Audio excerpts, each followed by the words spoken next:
देख रहे हैं न्यूज बीट पारस जहांजेब के साथ। आजादी का जश्न, निगरान टशन और 16 माह, ये हैं वो बीट्स जिन पे बात करेंगे आज न्यूज बीट में।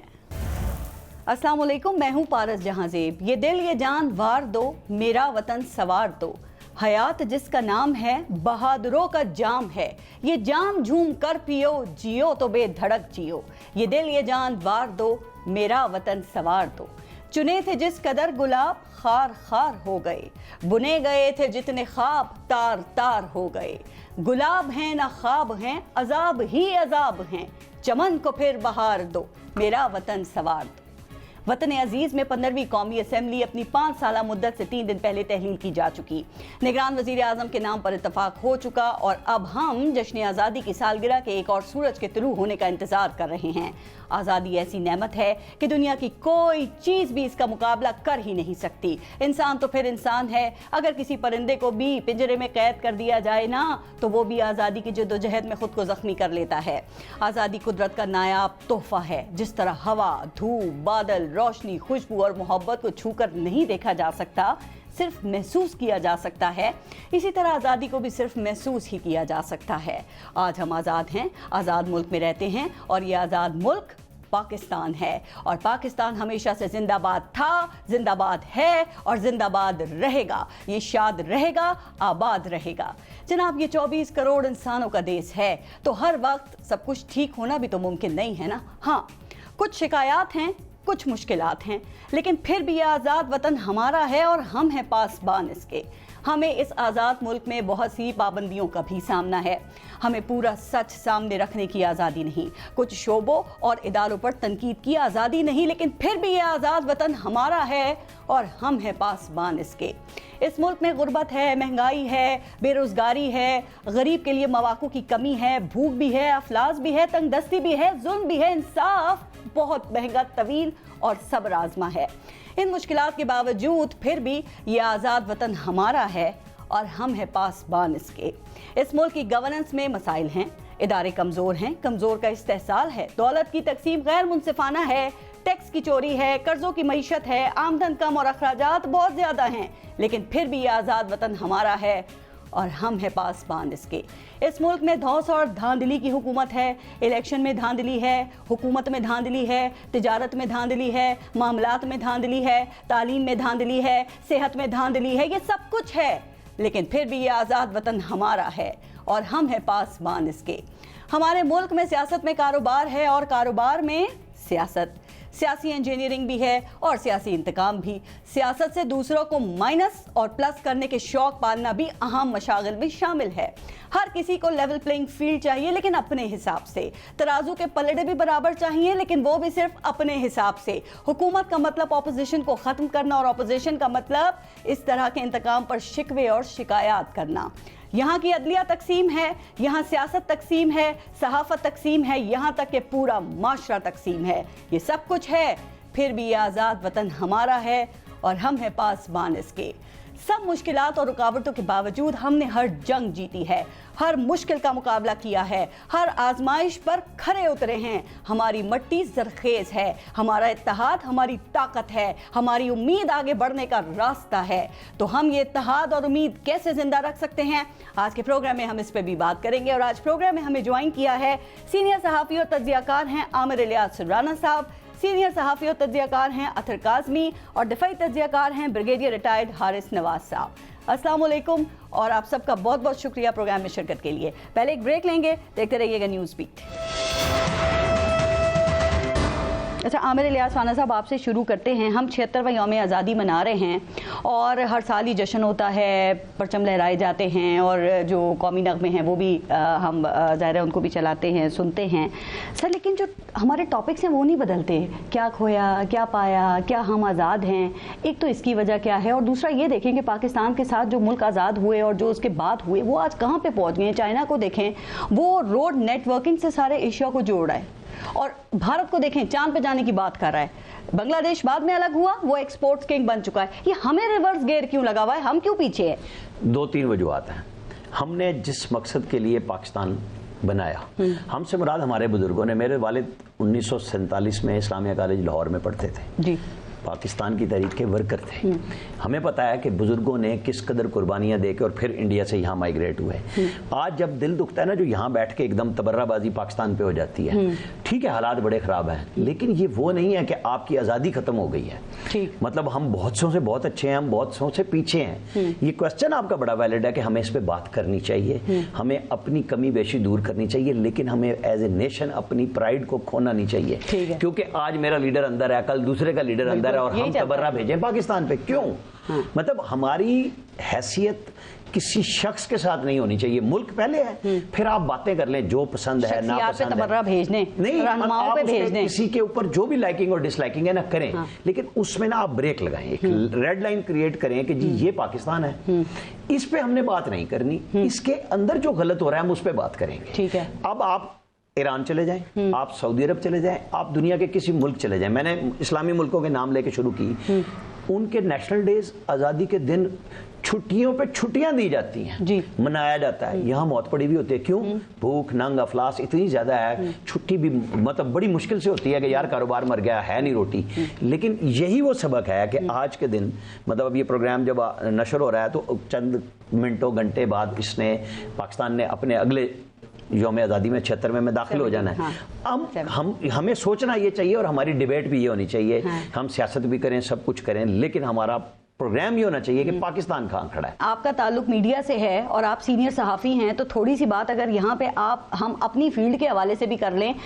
सबका अपना अपना किरदार है, क्या हम लोगों ने भी अपना वो किरदार अदा किया है जो हमारा किरदार है, या हम भी एक दूसरे को यहाँ पे चित करने और एक दूसरे को नीचा दिखाने के लिए बैठे हुए हैं, और यहाँ पे जो सियासी लड़ाइयाँ ये चल रही होती हैं इसमें पार्टी बन जाते हैं?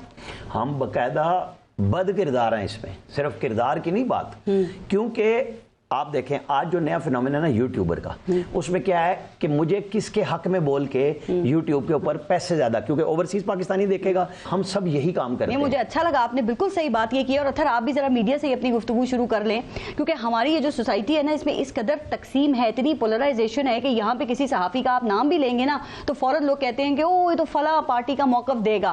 भाई यहाँ पे जो अक्सर सहाफ़ी हैं उनकी अपनी आज़ादाना सोच भी है, तो आप समझते हैं कि जो हमारा एक मज़बत एक दुरुस्त किरदार था, क्या वो हमने अदा किया है, और अगर नहीं तो वो कौन सा किरदार था जो नहीं किया? देखिए बहुत सारी कमियां हैं, मैं ये नहीं कहूँगा कि सब बुरा है, लेकिन बहुत सारी ऐसी चीज़ें हैं जहाँ पे कुछ हम बेहतरी ला सकते हैं, और हर चीज़ में बेहतरी की गुंजाइश होती है। जिस तरह आज ही मैं बीबीसी की खबर पढ़ रहा था, और बीबीसी की खबर ये थी कि कराची का वो इलाका जहाँ आज भी मशकीज़े में पानी आता है, ये कितने मसाइल हैं। एक यूनिवर्सिटी में मैं गया तो उधर एक स्टूडेंट ने मुझसे पूछा कि जनाब मीडिया बलूचिस्तान के मसाइल पे बात नहीं करता। मैंने उसे कहा आपने बिल्कुल दुरुस्त फरमाया, लेकिन मीडिया इस्लामाबाद के मसाइल पे भी बात नहीं करता है। हम बहुत सारी चीजों में गुस्से रहते हैं, मुख्तलिफ है हमारी। जो पाकिस्तान की चीजें हैं एनवायरनमेंट के हवाले से, इंडस्ट्री के हवाले से, आम लोगों के मसाइल, उसके ऊपर हमने उतनी तवज्जो नहीं दी। लेकिन उसकी एक बुनियादी वजह क्या है? क्या उसके ऊपर उतनी तवज्जो हमारे हुक्मरान भी दे रहे थे? वो भी नहीं देते। क्या उसके ऊपर उतनी तवज्जो हमारे इदारे भी दे रहे थे? क्या हमारी अदलिया भी उसके ऊपर उतनी तवज्जो दे रही थी, दीगर इदारे भी? तो वो सारी चीजें ना, जिस तरीके की सोसाइटी होती है उसी तरीके का आपको प्रोडक्ट नजर आता है। ये जो मीडिया है ये सोसाइटी का प्रोडक्ट है, और मीडिया आईना है, वो तो वही दिखाएगा, दिखाना चाहिए जो जैसा है। बिल्कुल, हारिस नवाज साहब, हमारे यहाँ एक तासुर भी तो है ना, वो ये कि जो मुखालिफिन होते हैं उनको यहाँ पे गद्दार और मुल्क दुश्मन करार दे दिया जाता है। फातिमा जना को भी गद्दार कहा गया, भुट्टो साहब थे, मोहतरमा बेनजीर भुट्टो, मियाँ मोहम्मद नवाज शरीफ, इनको भी ये तमगे मिले, और अभी इस किस्म के जो इल्जामात हैं वो चेयरमैन पाकिस्तान तहरीक इंसाफ भी फेस कर रहे हैं। सर ये हालात इस नहज पे कैसे पहुंचते हैं, जरा ये तो बता दें कि कल तक जो आंखों का तारा होते हैं, जो लाडले होते हैं, वो कुछ सालों के बाद उनको मुल्क दुश्मनी के अलकाबात दे दिए जाते हैं। सर देखिए इसमें कुछ गलतियां भी होती हैं। अगर आपके आंख के तारा होते हैं then you should remain positive. आपको एक नेशनल सिक्योरिटी के इशू के ऊपर, आपके अपने मुसल्लह फौज के ऊपर, फौज और अवाम को डिवाइड करने के बाद ये चीजें नहीं होनी चाहिए। That is the only thing. Otherwise मेरे ख्याल में सब पाकिस्तानी मोहबे वतन है, कोई डाउट नहीं है, और ये भी इन आई वुड से इनडेफिनेटली। लेकिन आपने एक नैरेटिव बिल्ड कर लिया, वो आपने 25 मई 2022 को, और आपने भी 9 मई 2023 को आपने कल्मिनेट किया। ये चीजें से मुल्क को नुकसान, क्योंकि दुश्मन का नैरेटिव भी यही। देखें we are in a very peculiar situation. क्या एनिमी हमारा अजल का है जो चाहता है कि फौज और अवाम को लड़ाओ।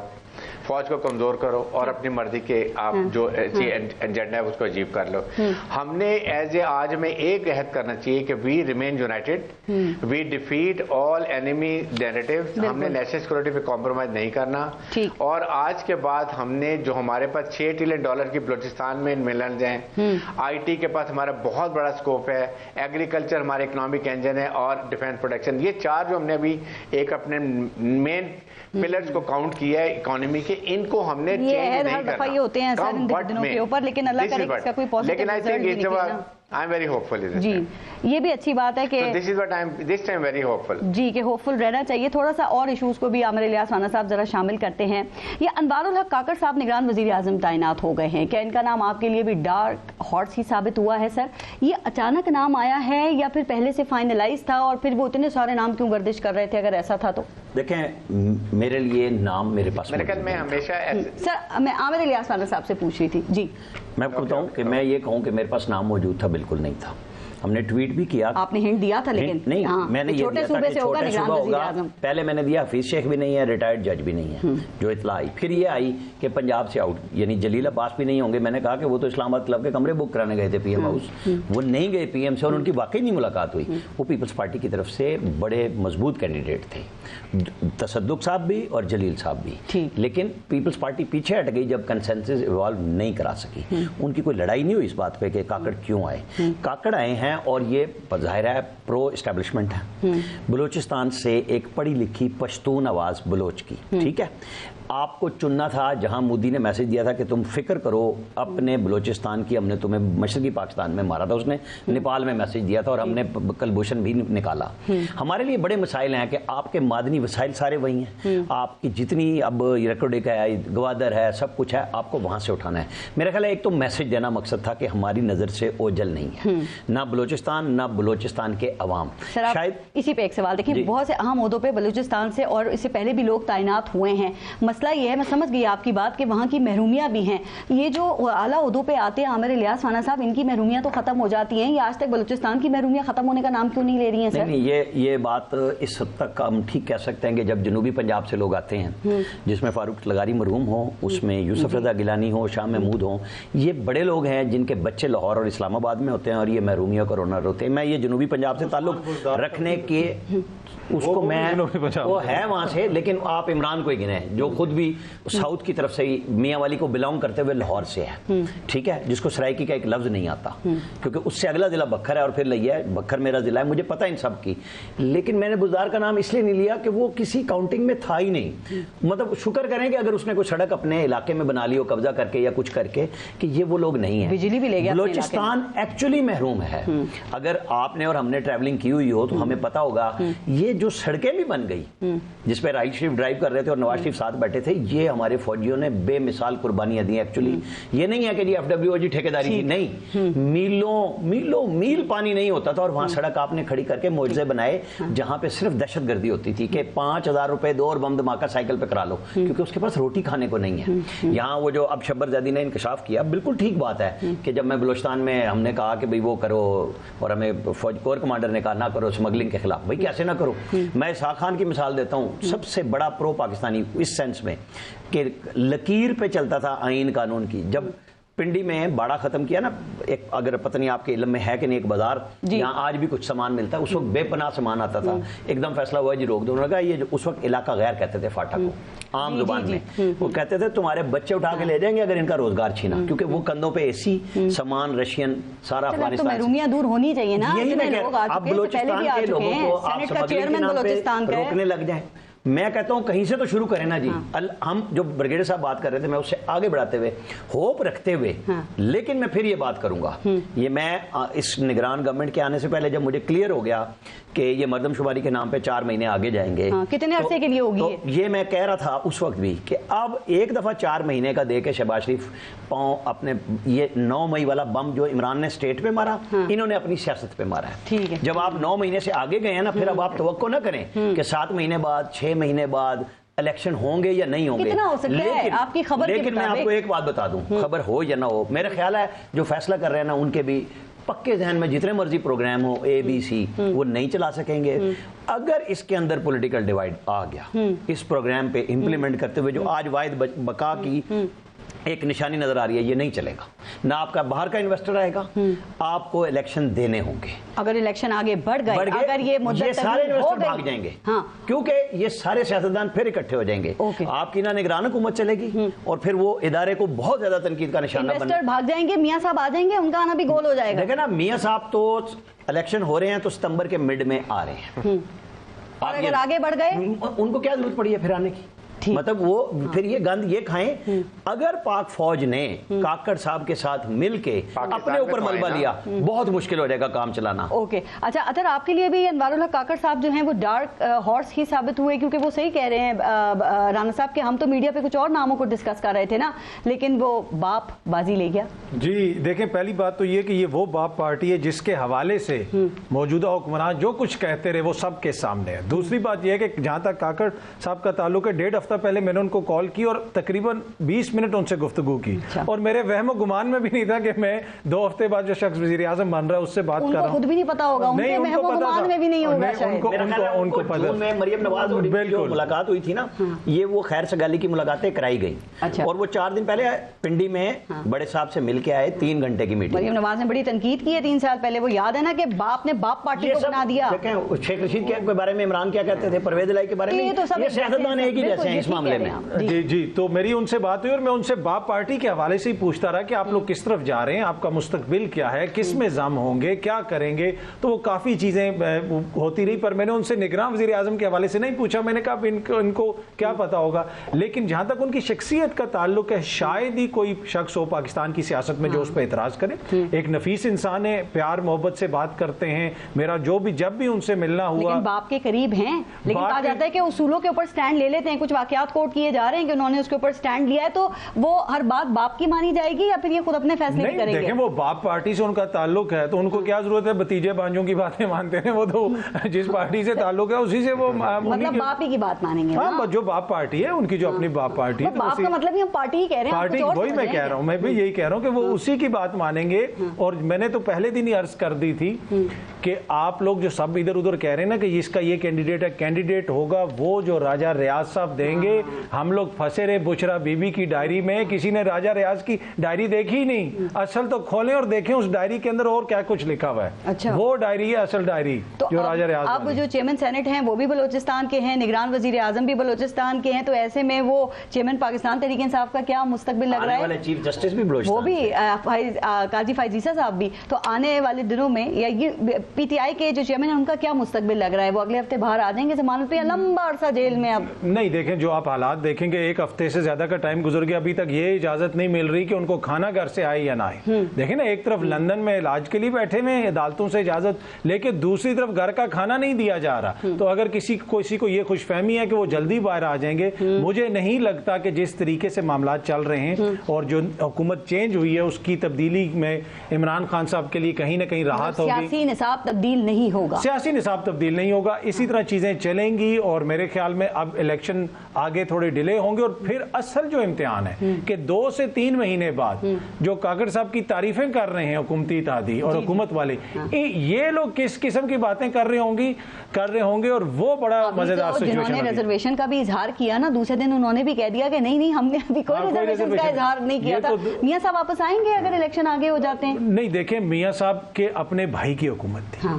अब ऑल इन ऑल थे उनके भाई, जिस तरह की मजबूत हुकूमत थी, इदारों की सपोर्ट हासिल थी, मियां साहब उसमें नहीं आए। अब जो ज्यादती करते हैं ना, पहले फैसला भी तो आ गया ना सुप्रीम कोर्ट का, वो review of judgments and orders act, वो जो उससे देखिए मियां साहब की नाअहलियत तो वैसे ही पहले ही जो है वो जो इलेक्शन तरमीमी एक्ट जो है, इलेक्शन जो तरमीमी एक्ट आया था उसमें वो तब्दीली कर चुके हैं। लेकिन ये जो तासुर दे रहे हैं ना हुकूमती शख्सियात कि जी वो सितंबर में आएंगे, बाकायदा हुकूमती वुज़रा ये कहते रहे कि जी चीफ जस्टिस की तब्दीली होगी, मेरे ख्याल में ये मुनासिब नहीं है। आप आने वाले चीफ जस्टिस साहब को पहले ही कंट्रोवर्शियल बना रहे हैं कि काजी फायज ईसा साहब आएंगे और वो नवाज शरीफ को रिलीफ देंगे। देखिए, उन्होंने भी आइन और कानून के मुताबिक फैसले करने, ऐसा कहना मेरे ख्याल में मुनासिब नहीं। जाने वाले चीफ जस्टिस कोई धमाका कर सकते हैं फैसलों की सूरत में? देखें, आइन और कानून के अंदर रहते हुए धमाके नहीं होते, आइन और कानून के अंदर रहते हुए इंसाफ होना चाहिए और हम उम्मीद करते हैं कि वो इंसाफ करें। ये इस मुल्क में बहुत धमाके हो चुके हैं, अपनी अपनी है ना कि किस तरह इंटरप्रेट करता है कोई, वो तो हम नहीं कह सकते हैं। पर इस मुल्क में बहुत धमाके हो चुके हैं, सबको सोचने की जरूरत है। खुदारा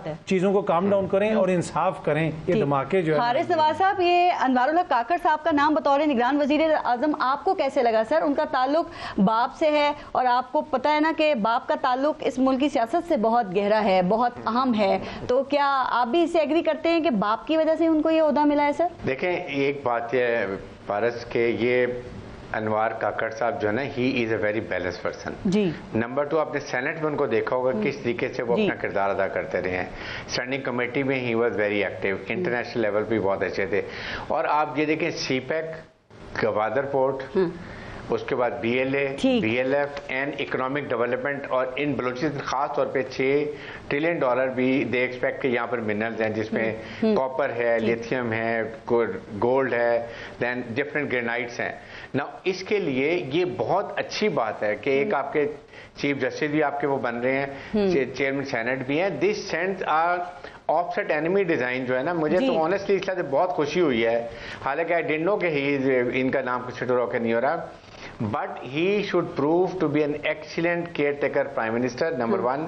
इंडियंस को इतनी तकलीफ इसके ऊपर होगी, जिसकी मुझे इस बात की खुशी है कि इससे इंशाल्लाह आप देखेंगे कि he is going to put his weight to at least ensure BLF के साथ फिर ये मिलन डेवलपमेंट्स की, गवादर पोर्ट, आज भी आप देखें कि आज ये लगे साथ ही गवादर पोर्ट में आज अटैक वहां पर किया, जो बड़ी बुरी तरह नाकाम किया हमारी मुसल्लह फौज ने, बहुत अच्छी तरीके से उसको रिटेलिएट किया। ये बहुत पॉजिटिव चीजें हैं। ठीक है, तो सर इन पॉजिटिव चीजों को देखते हुए क्या हम ये समझें कि अब जो निगरान हुकूमत है वो महफूज हाथों में है और जैसे पहले सब कुछ चल रहा था ऐसे ही चलेगा? चूंकि ये भी तो सच है ना कि काकड़ साहब भी तो आंखों का तारा रहे हैं ना, जैसे कि शहबाज शरीफ साहब ने बताया था कि जिनकी आंखों का तारा वो हैं 30 साल से।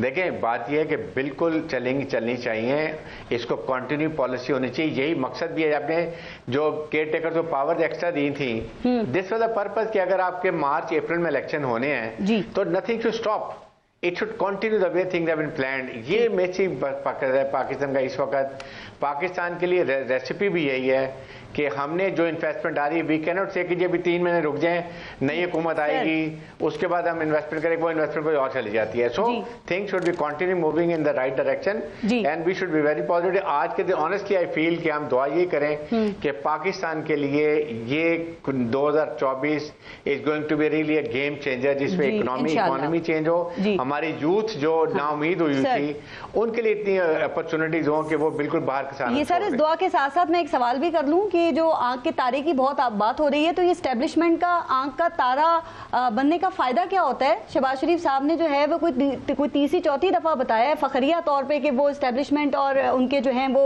अच्छे ताल्लुकात रहे। वो कहते हैं मुझे कोई एस्टेब्लिशमेंट का बंदा कहता है तो कहता रहे, मुझे से कोई फर्क नहीं पड़ता। तो फायदा क्या होता है उनकी आंख का तारा बनने का? नहीं, फायदा नहीं। बेसिकली बात यह है कि ओनली थिंग इस वक्त जरूरत यह है कि गवर्नमेंट और military establishment they work together, और एक गोल जो अभी हमने डायरेक्शन कर ली है कि हमने इकोनॉमिक डेवलपमेंट ली, उसके लिए कहीं दरमियान में कोई ऐसी प्रॉब्लम ना हो जिससे वो देखें फॉरेन इन्वेस्टमेंट की प्रॉब्लम। ये वो कहते हैं कि आर्मी की क्रेडिबिलिटी, आर्मी की involvement is must, only then will bring investment, ताकि कोई चेंज हमारी होती है, गवर्नमेंट जाती है, पॉलिसी चेंज होती है, तो एटलीस्ट कम से कम ये उनको तसल्ली हो रही है। दैट इज और कंडीसिव एनवायरनमेंट बन गई बिजनेस की। ठीक है, आमिर इलियास राना साहब एक ब्रेक ले लें और ब्रेक के बाद फिर मजीद आगे बात करेंगे। ब्रेक लेते हैं, देखते रहिएगा न्यूज़ फीड। अच्छा आमिर इलियास राना साहब, आजकल मियाँ शहबाज शरीफ अपनी जो 16 माह की कारकर्दगी है ना, वो दिन रात आवाम को बता रहे हैं, और उनका जो खिताब होता है ना, उनका एक बुनियादी नुक्ता ये होता है कि हमने इस मुल्क को डिफॉल्ट से बचा लिया है। तो सर आप समझते हैं कि 16 माह में एक यही अचीवमेंट है कि मुल्क को डिफॉल्ट से बचा लिया है बस? मैं इस पे भी आऊँगा। 2 चीज़ काज़मी साहब ने की, ब्रिगेडियर साहब ने की। एक तो वो लंदन ज़ाहिरा नवाज शरीफ चले गए, लेकिन वो जब गए और वो लंदन से आके जेल में गए, इसके अंदर बीच में बड़ा गैप है कि वो अरेस्ट होने आए, पता था आ रहे हैं, 4 महीने जेल में रहे, नहीं अरेस्ट होने आए, उनको पकड़ा किसने? यूनिफॉर्म वालों ने ठीक। एयरपोर्ट से घसीट के गाड़ी में बिठाया, कुछ नहीं जरूरत। क्या उनकी पार्टी ने स्टेट पे हमला कर दिया? मोहतरमा बेनजीर भुट्टो की असैसिनेशन हुई, लोग निकले, उनकी पार्टी ने कहा पाकिस्तान खप्पे का नारा लगाया। क्या गए स्टेट पे हमला करने? फर्क इस चीज को कहते हैं कि 2-2, 3-3 दफा हुकूमतों से निकाला जाना। यहां लाडला एक दफा निकाला गया, वो कहता है मुझे कमांडोज पकड़ेंगे तो हम जाएंगे ना हमारे लोग वहीं पे। और कब कह रहा है? जब सुप्रीम कोर्ट से उन्होंने जान छुड़ाई इसकी जेल से निकाल के, और वो जेल भी कौन सी, प्यार मोहब्बत वाली से, कहता है फिर यही करेंगे। Good to see you. आप मुझे ये बताएं कि ऐसे शख्स के लिए स्टेट क्या करे? मोहब्बत के जमजमे बहा दे कि जी आपने पूरी नौजवान नस्ल का ना जहन रहने दिया, बिगाड़ दिया। जो हमने यूट्यूबर से शुरू की थी बात, आप पाकिस्तान पे हमलावर हुए बुनियादी तौर पे। फौज हमारी है, फौज इसके अलावा कुछ नहीं है। जो कहते हैं ना अवाम और फौज, वो नहीं होगी तो कुछ भी नहीं होता। ये सारी गपशप मोहब्बतें सारी तब हैं जब हम इसमें मुल्क में बैठे हैं। आज़ादी है, पाबंदी है, सब कुछ है। देख रहे हैं ना जहाँ तबाही हुई श्रीलंका को, बड़े लोग आप भी कहते हो जी पता नहीं कितना अच्छा हो गया। और भाई जो वहाँ हुआ वो तो जाके देख लो। शहबाज शरीफ का जो आपने पूछा, देखें मुझे बताएं कि वो जिस लाडले के 4.25 साल में पाकिस्तान, जिसको आज ख्वाजा आसिफ कहते हैं और इमरान खान खुद कहते थे कि जी मुझे तो 2 साल पहले 21 में पता चल गया था, 19 में पता चल गया था, मुझे निकालने लगे हैं। भाई आप लाए बुजदार साहब, वो जो इनके प्यार मोहब्बत वाले डेरा गाजी खान से आए, काजमी साहब जिनको याद कर रहे थे, आप लाए महमूद खान को सवात से। उन्होंने किया अपने दोनों सूबों के साथ, मतलब वो दोनों सबसे पहले भाग गए। ये था करैक्टर, ये इमरान खान की मर्दम शनासी थी। ये वो लोग थे जिससे वो कह रहा था मैं पाकिस्तान को मदीना की रियासत बनाऊंगा। मतलब यही थे ना। इमरान खान तो बहुत बुरा था, लेकिन इसहाक डार की कारकर्दगी बताइए ना। 10 माह के अंदर अवाम वो जानना चाहती है, इन्होंने अवाम से वोट मांगने जाना है। बात तो ये बताइए ना, गाड़ी में से दुड़की निकाल लगाते हुए फवाद चौधरी भागे, जो मीडिया पे पाबंदी लगा रहे थे कि कैबिनेट की खबर। सबने देखा। एक मिनट, कैबिनेट की खबर आप जर्नलिस्ट नहीं देंगे, पहले मैं प्रेस कॉन्फ्रेंस करूंगा फिर चलाएंगे। वरना वो अली बुखारी नामी वो जो वकील साहब हैं उनको बुलाया हमने, उनके सामने कहा था कि आपको पता है फेक न्यूज किसे कहते हैं, कि आप जो मिनिस्टर कंफर्म कर रहा है उसको आप फेक न्यूज पे नोटिस कर रहे हैं। तलाक बनते हैं, सबके गर्दनों में सरिया आ जाते हैं। यही कह रहा हूं। अब आज इंसान नहीं समझते ये लोगों को। जिस हालात में शहबाज शरीफ आए, मुझे डिफेंड करने की जरूरत नहीं है। मैं उनसे पर्सनली भी मिला 4 दिन पहले अकेले। मैंने कहा आप और इसहाक डार पब्लिक में नहीं जाना, आपको कोई वोट नहीं देगा। आपकी रे ऑफ होप सिर्फ नवाज शरीफ है, ले आएंगे, वरना आप घर जाएं। आपने पाकिस्तान बचा लिया, इसमें कोई शक नहीं, आपको उसको क्रेडिट देना होगा। कोई पाकिस्तान का सियासतदान इतने सख्त फैसले, यानी आखिरी दिन जिस दिन इमरान खान ने IMF का मुआहदा तोड़ा, जब जा रहा था, इसने 20 रुपए पेट्रोल बढ़ाए, क्या उसकी जेब में जाने हैं? ये पैसे पाकिस्तान के खजाने में आने हैं और उधर कर्जों में जाने हैं। ये वाहिद और ये बुनियाद बनती है। लेकिन मुझे और आपको जब पब्लिक में जाना है, वहां पे वही बात होगी जो मैं उनके मुंह पे कह के आया हूं। ये पब्लिक इस वक्त क्या इस बात को तस्लीम करेगी कि महंगाई का जिम्मेदार इमरान खान है, जो कि साबका हुकूमत थी, या ये हुकूमत? लेकिन करें या ना करें, मुझे ना शहबाज शरीफ से कुछ, वो वजीर आजम नहीं है, वो था तब भी मुझे कुछ नहीं लेना था, नवाज शरीफ से भी नहीं लेना था, इमरान से भी नहीं लेना था।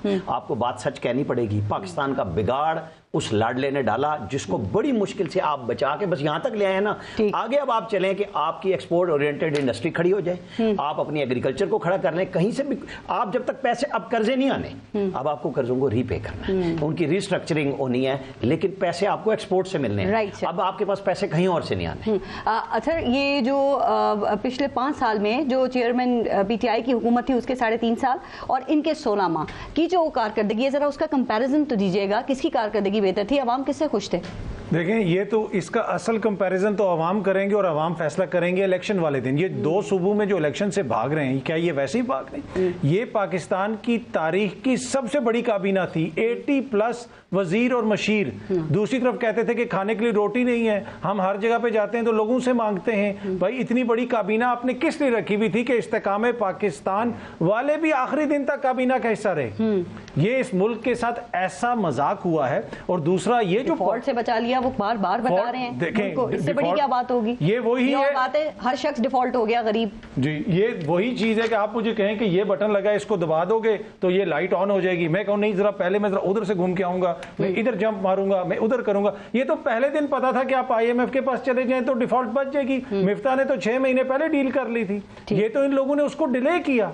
या तो होता ना कि अपनी शराइत पे IMF से कुछ ये मनवाते, इन्होंने आखिरी दिन तक जो अरकान पार्लियामेंट थे उनको रोक के रखा, स्पेशल फ्लाइट चलाई गई हज पे जाने के लिए, उनको डिले करवा दिया कि जनाब क्योंकि IMF की अब ये शर्त है, हमने ये बजट के अंदर ये तब्दीलियां करनी है। तो इन्होंने तो हर एक उनकी शर्त मानी। लेकिन ये जो डिफॉल्ट से बचा लिया का क्रेडिट ले रहे हैं, तो शहबाज शरीफ साहब तो कहते हैं कि वो भी कोशिशें थी आर्मी चीफ की, वो उनको क्रेडिट दे रहे हैं, तो ये वो ठीक बात है, ये किस मुंह से अवाम के पास जाएंगे, क्या कारकर्दगी बताएंगे? नहीं देखें, जहां तक आर्मी चीफ का ताल्लुक है, जो पिछली दौरे हुकूमत था खान साहब का, क्या बाजवा साहब जाके नहीं करते? वही क्रेडिट उस जमाने में दिया नहीं जाता था, वो करते भी थे। उस जमाने में वो जाती थी अस्करी क़यादत और बहुत सारे इनके काम करते थे, इस दफा भी करती है। पर इशू ये है कि हुकूमत में तो इनको एस्टेब्लिशमेंट बड़ी अच्छी लगती है, जो ही अब ये लोग उतरेंगे ना, आप यकीन कीजिए 2 महीने दीजिए, बस 2 महीने, यही एस्टेब्लिशमेंट इनको एकदम से इसके ऊपर इनको इतराजात आ जाएंगे। अभी ये कह रहे हैं कि जनाब वो हर काम में हमारी मदद कर रहे हैं, और वो करते भी हैं, जो उनका काम नहीं भी होता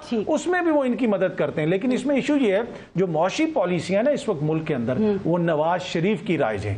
बाकायदा तौर पे सरकारी त्यारे पे, वजीर आजम के त्यारे पे बैठा के इसहाक डार को जबरदस्ती भेजा गया कि ये नवाज शरीफ साहब के वजीर खजाना है। तो ये जो जितनी भी हमने समरात इकट्ठे किए हैं 16 माह में, उनका निचोड़ जो है वो नवाज शरीफ साहब की मौशी पॉलिसियों का। ओके, हारिस नवाज साहब, ये पिछले 5 साल में जो 2 हुकूमतें आई ना, इनमें एक ही चीज मुश्तरक है, एक चीज कॉमन लगती है, और वो ये कि बड़े बड़े जो मामला थे ना, फौज ही उनको हल करवाती रही है, चाहे वो चाइना के साथ मामलात हों, वो सऊदी अरब के साथ हों, या फिर वो अमेरिका के साथ मामलात हों। लेकिन सर पिछले दौर में वो जनाब बाजवा साहब को क्रेडिट दिया जाता था, अब इस वक्त मौजूदा आर्मी चीफ को क्रेडिट दिया जाता है, और उसमें कोई शक नहीं है कि आर्मी जो है उन्होंने मेहनत भी बहुत, आर्मी चीफ ने बहुत की है। लेकिन जब एक सिविल जो लीडर है, सिविलियन लीडर, वो खुद अपना क्रेडिट आर्मी चीफ को दे रहा है सर, तो क्या अपने खिलाफ चार्जशीट नहीं है उनके? ये खुद क्या किया है उन्होंने? देखें, पारस, सबसे बड़ी बात यह है कि आपकी गवर्नेंस क्यों अच्छी नहीं है। आप फौज को क्यों फौज की तरफ देखते हैं, अवाम फौज की तरफ क्यों देखते हैं? इसलिए देखते हैं जब आप डिलीवर नहीं करते, आपकी गवर्नेंस जो उसका कॉन्फिडेंस डेवलप नहीं करते हैं। Chief of general Asif Munir went to China, general Asif Munir went to Saudi Arab, he went to Dubai, और पैसे लेकर आए। आप ये बताइए उसके बाद आप उनकी क्या कंडीशन, ये भी देखें ना। They don't trust civil government. वो कहते हैं जी we will bring investment in Pakistan only with your assurance के you will remain involve. And ये हमारे लिए एक फैसिलिटेशन जो एक काउंसिल बना दी थी, स्पेशल इन्वेस्टमेंट फैसिलिटेशन काउंसिल बनाई, इसीलिए बनाई गई कि जी हमें आप 1 विंडो चाहिए, हमें कट शॉर्टकट ब्यूरोक्रेटिक पॉलिटिक्स नहीं चाहिए। एक तो ये बात हो गई। सेकंड ये कि यहाँ पर अब उसके बाद इस वक्त यही बात हम करते हैं कि आपने देखा कि इमरान खान की गवर्नमेंट बिल्कुल नोज डाउन थी। अगर ये 6 महीने रुक जाते, ही इनको वोट लेने वाला उसका कोई ना, ऑनेस्ट टिकट लेने वाला ना होता। बिल्कुल आप आ गए, ओके देन अगर आप आ गए, what have you done it, what you did, आपने अपने केसेस खत्म करवाए, नैप को खत्म किया, सारे आपने अपने जो वोटिंग मशीन के राइट थे वो ओवरसीज पाकिस्तानीज के एंड में आपने देख लें सारे केसेस खत्म करवा लिए। अब मुझे बताएं 4 चीजें चाहिए मुल्क में चलाने के लिए। Best of governance number 1, number 2 ensure merit, ठीक, no nepotism, number 3 no corruption, last is ruthless accountability. चारों चीजों का फुकदान है। मुझे थोड़ी सी बात करनी है। ये जो 4 चीजों का चूरन है ना, ये जनरल मुशर्रफ ने भी बेचा। इस मुल्क का हल बिल्कुल अकाउंटेबिलिटी नहीं है। यहाँ पे आप काम कीजिए, सब मिलके करें। ये जो आर्मी का है ना कि जी आर्मी ने अकेले कर दिया, नहीं कर सकती आर्मी। IMF के पास मिन्नत तरला किसने किया? इस मुल्क के वजीर आजम ने आपकी सारी इन्वेस्टमेंट किया, और फिर क्रेडिट किसने दिया? लेट किया। मैं कह रहा हूँ कि सारी बातें, अगर आप कहेंगे सिर्फ आर्मी कर रही है, सारी बातें मान जाते हैं ना। आप कहेंगे सिर्फ सियासतदान कर रहे हैं और सिर्फ सियासतदान करप्ट है, नहीं चलेगा। सजाएं आर्मी के जर्नलों को भी हुई हैं और करप्शन में हुई हैं, सियासतदानों को भी हुई हैं। ये मिल के आपको ठीक करना होगा। लेकिन अगर ये आप 4 पॉइंट बना के वो 7 पॉइंट पहली रात में ले आए थे, क्या सहीफा था? 3 साल के बाद क्या हुआ? सारे चोर उसकी कैबिनेट में सारे नैब से पास। उनके जर्नलों ने किताबों में लिखी कि मुशर्रफ ने किस तरह अपने आप को खत्म किया, कंप्रोमाइज करके सारों को काफ लीग बनाई। ये कभी मेरिट इस तरह नहीं चलता। हाँ, मिलके चलते रहेंगे, ये मुल्क ठीक हो जाएगा। आप क्रेडिट और डिस्क्रेडिट में जाएंगे, गड़बड़ हो जाएगी। इन सपोर्ट ऑफ मिलिट्री गवर्नमेंट। जब ये गवर्नमेंट जाएगी आवाम से पैसे वोट मांगने के लिए, तो वो कुछ पूछेंगे तो सही ना। इसीलिए तो भाग गए, कह तो रहा हूं। ठीक है, तो आवाम भी वोट देने के वक्त में भाग जाएंगे। अवाम, आपको मैं बता दूं, अवाम ने ना इमरान को छोड़ा है, इमरान को नहीं छोड़ा, नवाज शरीफ को नहीं छोड़ा। लोग लड़ेंगे जब खुद पार्टियां भाग जाए ना, फिर होता है। मैं आपको कह रहा हूं, नवाज शरीफ आएगा, उसका वोटर उसके साथ खड़ा होगा। इमरान का वोटर कहीं नहीं गया, इमरान बच जाए। इमरान अपनी सियासत नहीं बचा रहा, वो अपनी जान बचा रहा है, ना अपनी पार्टी बचा रहा है। उसने हर चीज कुर्बान कर दिया है, सबसे पहले अपने आप को। उसने पाकिस्तान को भी पीछे कर दिया। ये फर्क है सियासतदानों में और ये लड़ रहे हैं। सर ये देखें, लंदन में बैठा हुआ बंदा ठीक है, जो इधर जेल में बैठा है वो बचाने के लिए तो बैठा हुआ है। लंदन से वो किस तरह बचा रहा है? मोहब्बत मुल्क के साथ गया कहाँ? उसके पल्ले क्या जाए कहाँ? वो अपने बच्चे 5 साल में नहीं आए, लोगों के बच्चों पे कहता है इनके बच्चे बाहर पढ़ते हैं। उसके बच्चे किसके खर्चे पे पढ़ रहे हैं?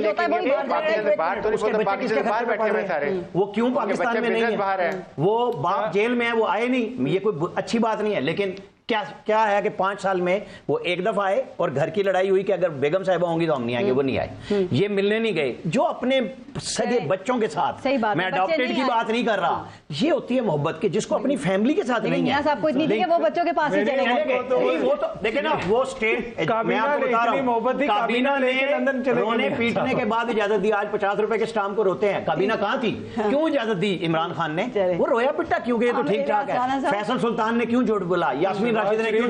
मैं वो वाहिद आदमी हूं, मेरा दावा है पूरे पाकिस्तान में जिसने ये कहा था नवाज शरीफ के लिए उड़न खटोला आएगा और पाकिस्तान से बाहर चला जाएगा। जब सब प्लेटलेस रो रहे थे, मैं ये बात ये है कि देखिए पारिस, बात ये है, देखें पारिस, बात यह है कि ये अगर हम मुल्क से इन्वेस्टमेंट लाना चाह रहे हैं तो आप अपनी मुल्क की बच्चों सारी जो इन्वेस्टमेंट बाहर है वो तो पाकिस्तान है। किस मुंह से हम दुनिया को कहते हैं कि मैं इन्वेस्टमेंट लाऊं? आप अपने इन्वेस्टमेंट बाहर ले जाते हैं, पैसा बाहर नहीं होता। Please bring them back here, Pakistan में लाएं। उसके बाद आप फिर वी कैन हैव दुनिया को कह सकते हैं आए इन्वेस्टमेंट करें। आप अपनी तो इन्वेस्टमेंट लेकर आए, सारा कुछ तो बाहर ले जाते हैं। बहुत शुक्रिया आपका हारिस नवाज साहब, आमिर इलियास राना साहब और अतहर काज़मी साहब प्रोग्राम में शिरकत के लिए। अपना और अपने मुल्क का ख्याल रखिए। पारस जहां से कोई इजाजत दीजिए। अल्लाह ने के बाद।